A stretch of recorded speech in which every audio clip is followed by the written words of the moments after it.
ଏଇ ବର୍ଷାଟା ସବୁବେଳେ ହଇରାଣ କଲା। Hello guys, welcome to my mini blog. ଆଜି ହଉଛି ଡେ 27। ତ ସକାଳୁ ସକାଳୁ ଗାଧେଇ ପାଧେଇ ମୋର ହେଇଥିଲା ଡାଇରେକ୍ଟ ଖରାବେଳ ଲଞ୍ଚ, କାରଣ ମୁଁ ସକାଳୁ କିଛି ଖାଇ ନଥିଲି। ଆଜି ଏଇ ସବୁ ସାଧା ସିଧା ଆଇଟମ ଥିଲା, ଯୋଉଟା କି ବହୁତ ବଢିଆ ଲାଗିଲା ମତେ ଖାଇବା ପାଇଁ। ଖାଇସାରିକି ଗଲାବେଳୁ ଦେଖିଲା ବେଳକୁ ବର୍ଷା ଏଠି ପୁରା ନାଦୁଛି। ମନ ଏଥିପାଇଁ ଦୁଃଖ କି ବର୍ଷା ଯେତେବେଳେ ନାହିଁ ସେତେବେଳେ ପଳେଇ ଆସୁଛି। ଆମ ଡ୍ୟାନ୍ସ କ୍ଲାସ ବି ହବାର ଅଛି ଏବେ, ଆଉ ପ୍ରୋଗ୍ରାମ ବି ଆଗକୁ ଆସିଲାଣି। ଟେନସନ ଲାଗିବ ନା ନାଇଁ ସାଙ୍ଗମାନେ କହିଲେ? ଫାଇନାଲି ବର୍ଷା କମିବା ଫଳରେ ମୁଁ ଚାଲିଲି ଡ୍ୟାନ୍ସ କ୍ଲାସ 4ଟା ବେଳେ ବାହାରିକିନା।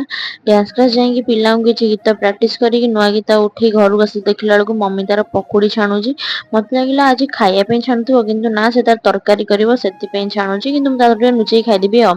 ଏଠି ମୁଁ ବନ ଖାଇଥିଲି ଗୋଟେ କ୍ରିମ ବାଲା, ଯୋଉଟା କି ମତେ ବହୁତ ଭଲ ଲାଗେ, କିନ୍ତୁ ଆ ସହିତ ପାଣି ନଥିଲେ ତଣ୍ଟିରେ ନାଖି ବସିବ। ବ୍ୟାକଗ୍ରାଉଣ୍ଡ କୁ ଇଗ୍ନୋର କରିବେ ସାଙ୍ଗମାନେ, କାରଣ ଆମର ମିଡିଲ କ୍ଲାସ, ଏମିତି ବ୍ୟାକଗ୍ରାଉଣ୍ଡ ସହିତ ରୁଟି କରିବାକୁ ପଡେ।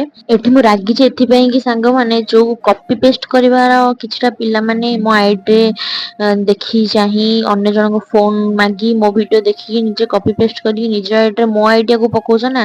ନିଜର ଯଦି ଦମ ନାହିଁ ସୋସିଆଲ ମିଡିଆକୁ ଆସନି ଭାଇ। ସ୍କ୍ରିପ୍ଟ ମୁଁ ଲେଖିବି, ମୁଁ ପରିଶ୍ରମ କରି, ତମେ ତାକୁ ଚୋରି କରି ନିଜ ଆଇଡିରେ ପକେଇବ। ଏତିକି ଥିଲା ଆଜି ମିଳିବ ସାଙ୍ଗ। ଟାଟା।